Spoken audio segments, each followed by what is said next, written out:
My name is Jeannie Zenke, and Jenny and I have been friends for literally decades. We have not lived in the same state for at least 20 years. So Jenny hasn't gotten to know my animals in person for a long, long time.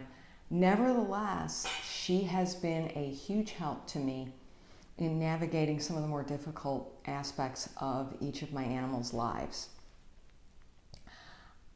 Knowledge is power, and what you gain as someone who lives with an animal is not necessarily straightforward with a communicator. It can be very hard to navigate because the way they perceive the world isn't the way we do. But it does give you greater insight into the relationship in your own home. And it's been of great assistance to me. One example that comes to mind is when one of my dogs, Fuzzy, was nearing the end of his life and he was seriously ill. I felt I was getting mixed signals from him. I didn't know if it was time to go or not. And I contacted Jenny, and she let me know. She said that yes, what I was picking up on was his own ambivalence. Sometimes he was ready to throw in the towel, and other times there was a whole lot of life left to be lived. But she said one thing that she could not understand, but he kept telling her over and over again, was that he wanted to look out the window and contemplate his life. And Jenny had no idea what that meant. What was really funny was that indeed that was something that Fuzzy did a lot of the time. We had never discussed it before. She'd never seen it. It had never come up.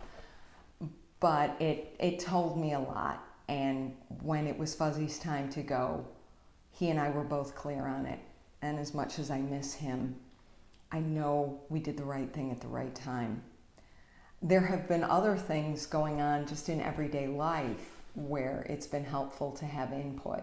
Sometimes really confusing, but in the end, it adds not only to my understanding of my animals, but to the experience of living with them every day. Jenny is simply one of the finest people I have ever known. She is one of my heroes for many reasons I won't even go into here. I can recommend her without hesitation for anyone seeking to have a better, more compassionate relationship with their animals. And I consider it an honor not just to have known her, but to have benefited from the gift that she has and shares in her work.